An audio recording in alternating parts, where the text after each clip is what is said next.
have public showings, whether it's the library, a local theater, or your home. Get it out to everyone you know. Get a PrisonPlanet.tv membership. Download all my films in high quality, burn them to disk, and give them to everyone in your community. If we expose the globalist, there's no way they can carry out their hellish plan. The destiny of this film is in your hands. You've made our previous films incredible successes.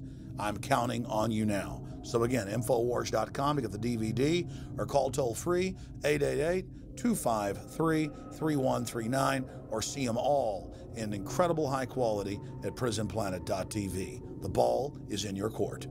PrisonPlanet.tv is a better tool than ever in the info war. Over 6 years of my radio and TV shows, all my films in super high quality, my book, Paul Watson's book, all there, 15 cents a day. Your support of PrisonPlanet.tv empowers the resistance to unlock minds worldwide. In all of the British dependencies, these organizations, the front groups, were called the Royal Institute for International Affairs. In the United States, they chose a different name. They chose the Council on Foreign Relations, but it held exactly the same relationship to this inner society of Cecil Rhodes. Among the charter members were W. Averill Harriman of Union Banking, then President of the United States Woodrow Wilson's main advisor, Colonel Edward Mendell House, John D. Rockefeller, the founder of Standard Oil, banking mogul J.P. Morgan, and prominent bankster Paul Warburg. Well, the Council on Foreign Relations exists today. It's probably the most powerful single organization in America. Many observers, including myself, believe that it is the hidden government of the United States. These people are not elected to office, and most Americans don't even know who they are. But they are holding all of the important positions in society. There are only about 4,000 of them in the United States, but I don't care what organization you want to look at, whether it's government, or whether it's the universities, or the large media centers, or whatever it is. You look at the people at the tops of those organizations, the owners, the managers, the CEOs, the board of directors, and I'm going to say probably 80 to 90% of the great power centers of America are dominated by just those 4,000 people who are members of the Council on Foreign Relations. Throughout its history, it would contain extremely influential and powerful individuals in finance, business, media, and politics. Former presidents of the United States include Richard Nixon, Gerald Ford, Jimmy Carter, and William Jefferson Clinton. Currently, Barack Obama claims not to be a member, but has spoken in front of the Council and has had his writings published in the Council's magazine, Foreign Affairs. It's been reported that you and your wife are in the globalist CFR, which is the Council on Foreign Relations. I'd like to know if that is true. Well, first of all, I'm not the Council on Foreign Relations. I don't know if I'm a official member. I've spoken there before. It basically is just a forum where a bunch of people talk about foreign policy, and so there's nothing. There's no official membership. I don't have a card or, you know, a special handshake or anything like that. Now, why is that important? It's important because the avowed purpose of the Council on Foreign Relations is to create a new world order, a global government based on the model of collectivism. And that includes the elimination of the United States as a sovereign nation. That's why it's important. The people running this country are determined to destroy it. The Council was heavily criticized during the 1980s for being an organization hell-bent on destroying national sovereignty in favor of a world government.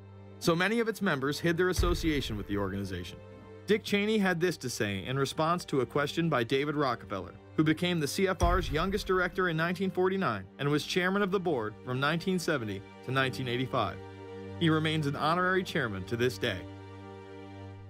It's good to be back at the Council on Foreign Relations. As Pete mentioned, I've been a member for a long time and was actually a director for some period of time. I never mentioned that when I was campaigning for re-election back home in Wyoming. Now, you are the president of the Council on Foreign Relations, all right? Yes, sir. You guys toy with countries of the world like toys, don't you? You're like the Illuminati, you're the Masons, you control everything, don't you? That's the rap on you guys. What's so interesting now, though, is who's on the chessboard. It's the toys, if you will, are a lot more than states. Notice that Mr. Haas does not deny that the CFR has massive control over the geopolitical arena, and instead tries to focus on the separate entities outside of nation-states. Current Secretary of State Hillary Clinton also reveals the importance of the CFR here. But it's good to have an outpost of the council right here down the street from the State Department. We get a lot of advice from the council, so this will mean I won't have as far to go to be told what we should be doing and how we should think about the future.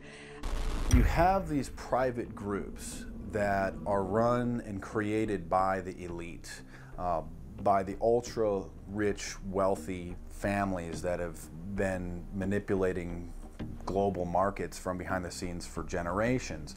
They create these private groups that then feed information to the government, to senators, to congressmen, their recommendations, their policy papers, what they think should happen.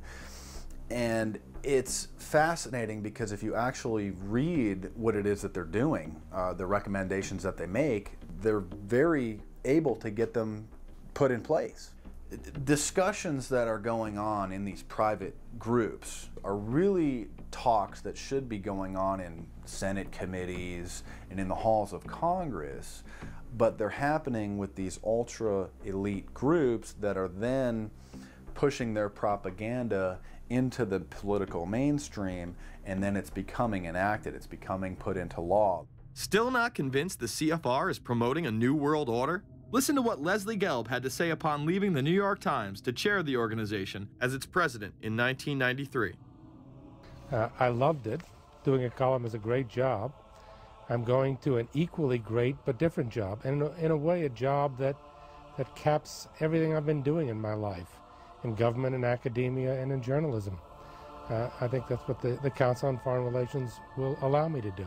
Well, you know, for example, you had me and 3 or 4 other folks on this show a few months ago to talk about the New World Order, right? Exactly. Right? Bob I talk about it, you, exactly. Right. I talk about it all the time. New World Order wants a global system where one small central authority of individuals can then dictate a policy that's going to be distributed down to the rest of the world, everywhere, in the smallest little town in the middle of nowhere in some remote country. I now think it's safe to say that the Council is extremely influential on the world stage and openly promote global governance. The Council and the globalists were able to take this agenda to the next level following World War II. The United Nations was born out of the ashes of this conflict. Unlike the League of Nations, the United States not only joined this organization, they championed it. First book I wrote was The Fearful Master, a second look at the United Nations. It was written at a time when it was not popular to be critical of the UN. I mean, the United Nations was viewed by almost everybody as our last best hope for peace. It was a means, we were told, to bring humanity together and put an end to war and live in peace and harmony and promote trade and all of these good things. I wish it were any of those things, but it's not. The original charter for the United Nations was drafted in San Francisco in 1945, and the United States became a permanent member of the Security Council, along with France, the United Kingdom, the Soviet Union, and the Republic of China. The process by which other nations' belief systems could be used to erode and eviscerate our Constitution and Bill of Rights had taken a giant leap forward. The United Nations